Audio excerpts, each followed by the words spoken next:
Hey everybody, Edo here, and this is the Unlock series by Space Cowboys.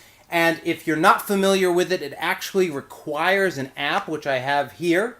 And this app right now supports these three, which is sort of the first series, but these games have been very successful, and I'm sure they're doing another series. If this turns off, I apologize.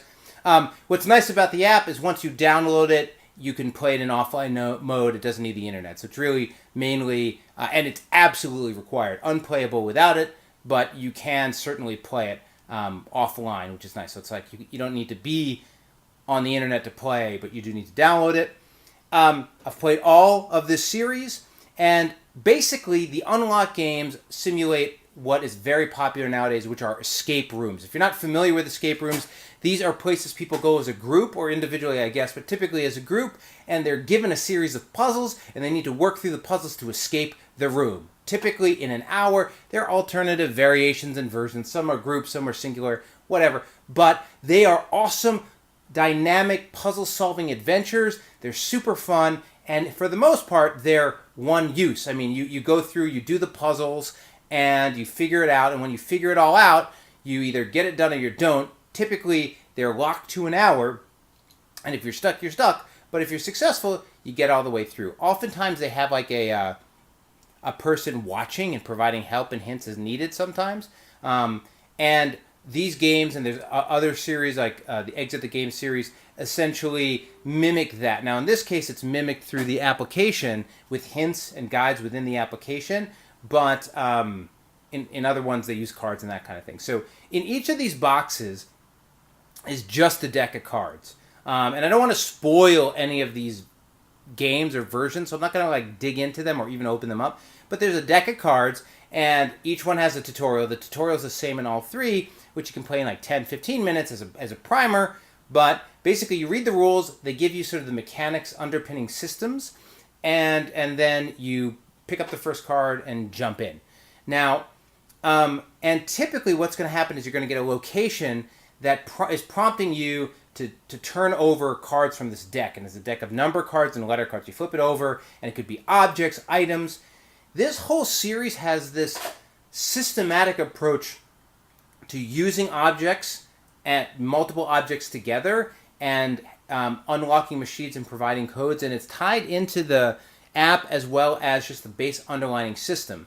Now, it's interesting. It makes it feel a little bit generic because they go out of their way to sort of make it so you don't have to ruin any cards, and you can play it again with the code, but at the same time, it's all one-use stuff. Like, it's one puzzle. Like, once you've solved this puzzle in an hour or an hour and a half or 2 hours, you're done with it. And they've added all these things that make it so that you could replay it, but I think sort of at its own detriment. Like, I'm never going to play it again, so why are you sort of making it sort of less thematic in order to make it so I can play it again? Having said that, they're awesome. They're a blast. Oftentimes, the questions are obtuse. Like, you get used to it. You definitely, like, the more you play these, the more you get used to things like, oh, I have to look at every card really carefully. Have I turned everything over? Have I looked at everything that I have? I must have the information in front of me. What am I missing? You just get used to these basic things.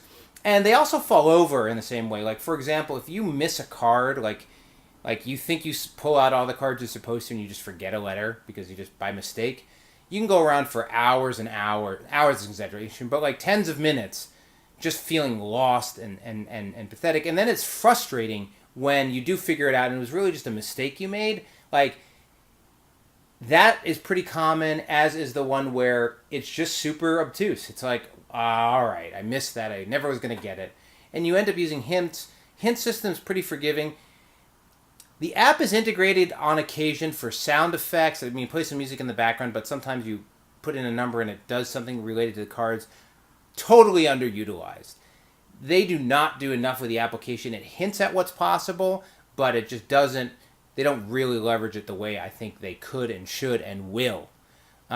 It's really just validating codes and providing hints, and it works. Now, between the three, as I said, they're all good. In this set, in Exit the Game, the other set, They're general difficulty, but in this set there's a clear line. This is absolutely the easiest and the one you should start with. Then the formula is number 2, and island. The island is number 3. And in particular, you can play this single player. You can play this single player. This requires 2 people. You might be surprised if you play the 2 and suddenly get to this. If you're playing this as, with your either partner or just 2 people, you might think twice about this one. I'm not going to get into it, but basically the reason it requires 2 people is you're split for the beginning. And I think, and that's like the first card tells you that. But if you like these games because you like working with someone and you don't like working alone, or you have, your person you play with gets uncomfortable, like they're sort of tagging along, but they don't like being the primary sort of pusher, this one can be a little frustrating. But they're all interesting. They all do really novel and wonderful moments. They all have great moments, and they're all interesting. I will say, from my perspective, without a doubt, this one's the best. It's the first one you should play, and it's the best. And after playing this, these don't come anywhere close. Not everyone feels that way, but the flow, theme, presentation, vibe of this one is so much more evocative. There's characters, there's dynamics. Everything else feels tacked on. And really, I think this one, a lot of the arts and the I don't know how it got added on, or I don't know the order at all, but like these feel more like what you expect from the other Exit Space. So I don't know if they were influenced by other games on the market, but this one felt much more genuine and interesting and engaging, and it's more kid-friendly. Don't let somebody said it looked like it was scary. There's nothing scary about this. You got like mice and cheese. Like, this is pretty mellow, but it just grabs you in a way, and there's a pacing to this one. These are like a series of hard puzzles. This one has like a nice flow between hard and easy, and there's just so much more going on. And yeah, it's easier, but you feel like you're in it more. I want to see more of this. I really do. These are cool. They have great moments, and it's super neat to be split. But like, I don't know. We played this, and then this, and boy, I wish I had played this one first. Both in terms of just getting used to it, but more importantly, well, I don't know. Maybe I would have been more disappointed had I played this one first because I liked it so much more. Anyway, still, highly recommend all of them.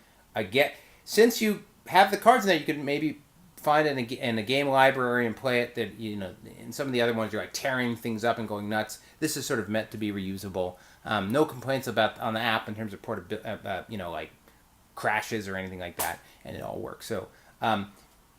Big fan of the whole series. We'll be getting the next 3, but I do hope a little bit more of this, as cool as these are. So subscribe, share, all that good stuff. More importantly, play some great games. Thanks.